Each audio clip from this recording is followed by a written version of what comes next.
Fire chiefs are here today because on August 23rd we received a memo from Blue Cross Blue Shield that said either you join our system and accept the rate we're willing to pay, or we're going to send a check to the patient. That was the threat. And it was going to be in effect on October 1st. We've got verbal extensions on that to today, that municipalities are exempt from that. But it's just for now. They want to negotiate with us.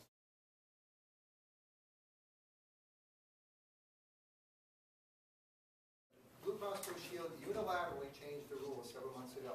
You have a letter that's going to be passed around to you where they said they were changing the rules. They were going to start paying patients directly when there was a 911 call.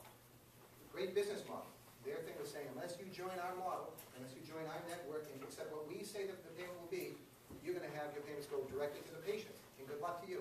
Because if it goes directly to the patient, we've heard other people testify.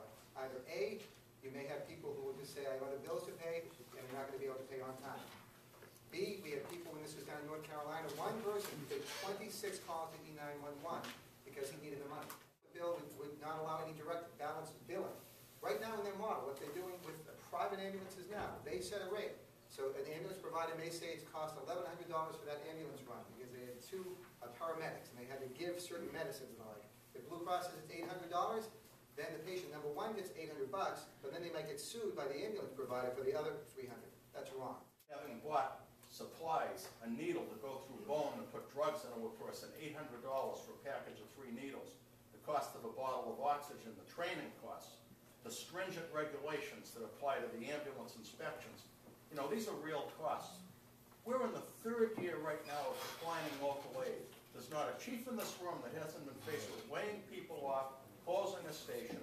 Teachers are on the chopping block, police officers on the chopping block. This would be the final nail in the coffin to pay the user as opposed to the city. Several of the speakers have talked about substance abuse. I dealt with a lot of calls in the town of Rockland for substance abuse.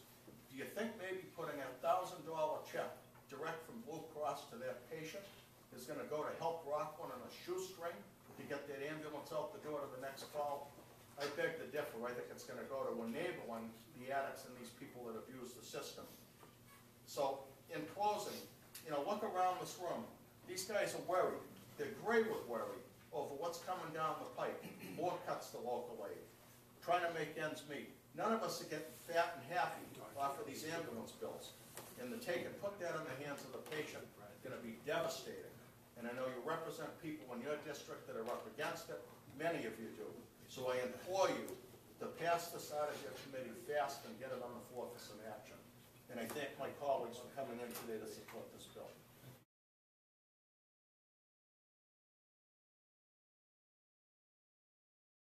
That funding that we recover provides keeping our firefighters in service, especially where the aid has been cut through the cities and to the cities and towns quite a bit. The town is using that money to fund those people and then the services.